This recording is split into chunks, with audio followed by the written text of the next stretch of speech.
There was an African proverb that says, when spiders unite, they could tie up a lion. Sean Allen, founder of the Equity Enrichment Alliance, is bringing men like himself into schools to mentor with the mission of providing a message. It's not too late to change your path. It's not too late to change the decisions you're making. He says while many students receive that message, there are those who unfortunately slip through the cracks. He was funny, silly, loved football. Jennifer Baker is a mother who is learning to cope with the loss of her son, Marshall.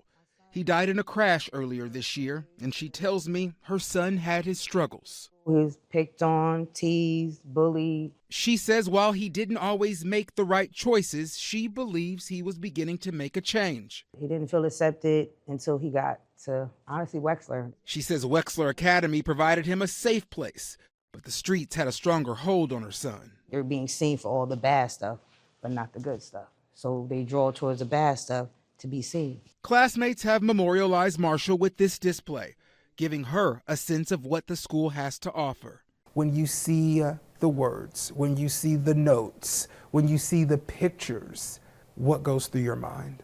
I see that they love my baby just as much as I do.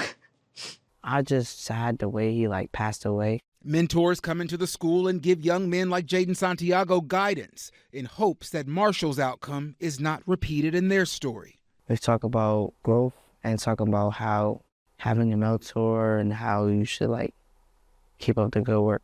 Rufus Spearman is an 8th grader who will be honored as one of the 100 young men of color at this year's gym conference. He remembers last year when he attended as a future hopeful. And I walk in and I see everybody in these suits, everybody winning an award. I'm like, yeah, I want to win this award. Now that will be reality. I came in the office, I was so excited, couldn't stop smiling. The conference will allow them to see their peers be honored now versus remembered later. And we wanted for them to be celebrated in front of their peers, and not because they had a GPA of a certain, statute, not because they have high honors, but because they're just existing and they're living life and doing the best that they can with what they have. And there's learning in the loss.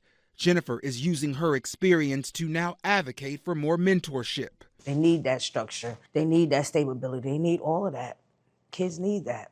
And the benefits of that structure will be spotlighted when the next class of 100 young men of color are inducted. We thank you for watching, and remember, stay updated on breaking news and top stories on the NBC News app or watch live on our YouTube channel.